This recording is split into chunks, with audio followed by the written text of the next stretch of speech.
स्वाती सकाळी सकाळी लवकर उठली. तिचे सर्वात आधी तिच्या मुलांचा शाळेचा डब्बा आणि नाश्ता तयार केला. त्यानंतर तिचा नवरा आदेश उठला आणि स्वातीला आवाज देऊ लागला, "अगं, माझी कॉफी तयार झाली आहे का? लवकर आणून दे. त्याशिवाय माझी पुढची नित्याची कामे होत नाहीत." नवऱ्याचा आवाज येताच स्वातीने लगेच कॉफी बनवली आणि ती कॉफी तिने खोलीमध्ये देऊन परत स्वयंपाकघराकडे आली. तितक्यात तिनेच पाहिलं की तिची सासू किचनच्या दरवाजाजवळ उभी होती. तिच्या सासूला आणि सासऱ्यांना बिन साखरेचा चहा लागतो, कारण ते दोघेही डायबिटीसचे रुग्ण होते. स्वातीला त्या दोघांमध्ये जेवणाची खूप काळजी घ्यावी लागायची. सकाळी 5 वाजल्यापासून ते सकाळी 8 वाजेपर्यंत स्वाती लगातार काम करत घरात पळत बसायची. मुलं शाळेत गेल्यानंतर नवरा आदेशसुद्धा 8 वाजता ऑफिसला निघून जायचा. त्यानंतर काही वेळ विश्रांती घेऊन ती तिच्या सासू-सासऱ्यांसाठी सलाड आणि फळांचा नाश्ता देऊन यायची. अशा प्रकारचं आयुष्य जगत स्वातीला 17 वर्षे पूर्ण झाली होती. तिचं जीवन जणू एका मशिनीसारखं झालं होतं. कुठूनही तिच्या आवडीच्या गोष्टींचा छंद जोपासण्यासाठी आणि आराम करण्यासाठीचा मार्ग नव्हता. तितक्यातच मोबाईलची घंटी वाजली. तिने पाहिले की तिच्या आईचा फोन आला होता. तिची आई म्हणाली, "बाळा, कशी आहेस?" "मी बरी आहे." "तुझे सासू-सासरे कसे आहेत?" "ते सुद्धा बरे आहेत." तिची आई म्हणाली, "बाळा, एकदा वेळ काढून मुलांना घेऊन आठवड्यासाठी आमच्याकडे ये." स्वाती म्हणाली, "आई, कशी येऊ? इथे माझे सासू-सासरे आहेत. तुझ्यासारखं त्यांचंही आता वय झालं आहे आणि जेव्हापासून दोघांना डायबिटीस झालं आहे तेव्हापासून मला त्यांची जास्त काळजी घ्यावी लागते. आई, मला तुझी खूप आठवण येते. सकाळी सर्वांची काळजी घेता मी माझी काळजी घेऊ शकत नाही. त्यावेळेस मला तुझी खूप आठवण येते. ज्या प्रकारे माझं थकणं पाहून तू माझ्या डोक्याला तेलाची मसाज करायची, हातपाय चेपून द्यायची. घरात इतर सर्व जेवण असताना सुद्धा मी तुझ्याकडे बेसनाचा पोळा आणि कांद्याची भाजीची जिद्द करायची आणि ती जिद्दसुद्धा तू अगदी गुपचूपपणे पूर्ण करायची. लग्नाच्या इतक्या वर्षानंतर आता मी थकून गेली आहे. सर्वांच्या आवडीचे जेवण बनवता बनवता मुलं तर आता फास्ट फूड मागतात. मुलांना आजकाल मसालेदार पदार्थ आणि बेकिंगचे पदार्थ जास्त आवडतात. पण सासू-सासऱ्यांना मात्र तसे चालत नाही. त्यांचे जेवणानंतर अनेक निर्बंध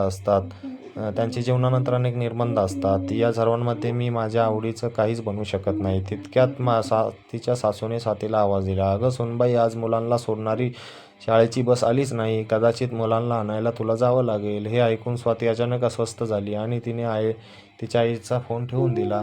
ती तिच्या सासूला म्हणाली, "अहो आई, अजून दुपारचं जेवण काहीच बनवलं नाही. तसंच शाळेत जाऊन मुलांना आणण्यासाठी जवळपास 1 तास लागेल.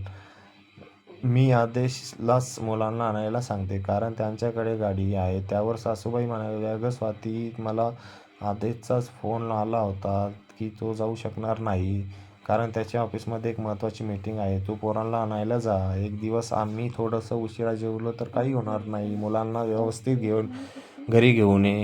हे फार गरजेचे आहे." "हो आई." पटापट तयार होऊन स्वाती मुलांना शाळेतून आणण्यासाठी घराबाहेर पडली, कारण वेळेत पोहोचणं फार गरजेचं होतं. जवळपास तासानंतर स्वाती मुलांना घेऊन घरी पोहोचली. घरी आल्यानंतर तिने तिच्या मुलांचे कपडे बदलले. तिने पाहिले की तिथे सासू-सासरे झोपले आहेत. त्यामुळे विचार केला की लवकर जेवण बनवून घेते. तिची मुलं म्हणाली, "आई, आम्हाला मॅगी बनव. आमचा त्याच्यावर भागून जाईल." "ठीक आहे," असं म्हणून ती आज मुलांसाठी मॅगी बनवेल.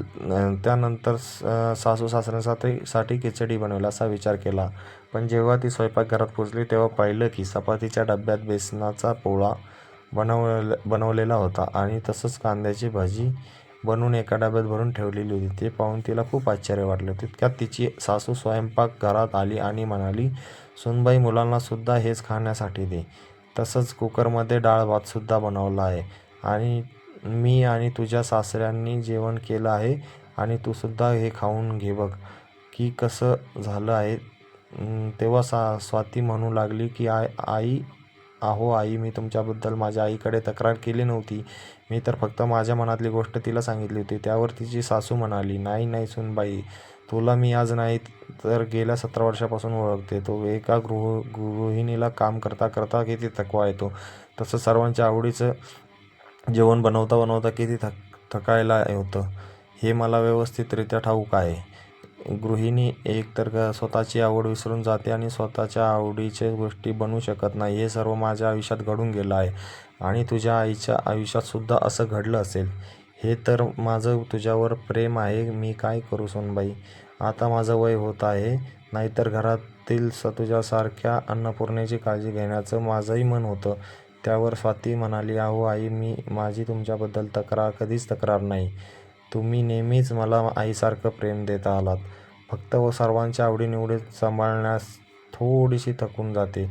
पण आज तो थकवा तुम्ही पूर्णपणे मिटवला आहे. त्यानंतर तिने लगेचच स्वतःच्या मुलांसाठी जेवण वाढलं आणि स्वतःसुद्धा बेसनाचा पोळा आणि भजी आणि डाळ भात खाऊ लागली. सासूच्या हातच्या बनवलेल्या स्वयंपाकाचा पहिला घास घेताच ती इतकी तृप्त झाली की तिला जणू तिच्या आईच्या हाताचं जेवण जेवल्यासारखं वाटू लागलं. तर मित्रांनो, प्रत्येक सासूने जर तिच्या सुनेच्या आईप्रमाणे प्रेम देण्याचा प्रयत्न केला तर सुनेला तिच्या आईची आठवण कधीच येणार नाही. स्वातीच्या सासूने जे काही केलं ते तुम्हाला योग्य वाटतं का? कमेंट बॉक्समध्ये नक्की सांगा आणि आमच्या चॅनलला अजून लाईक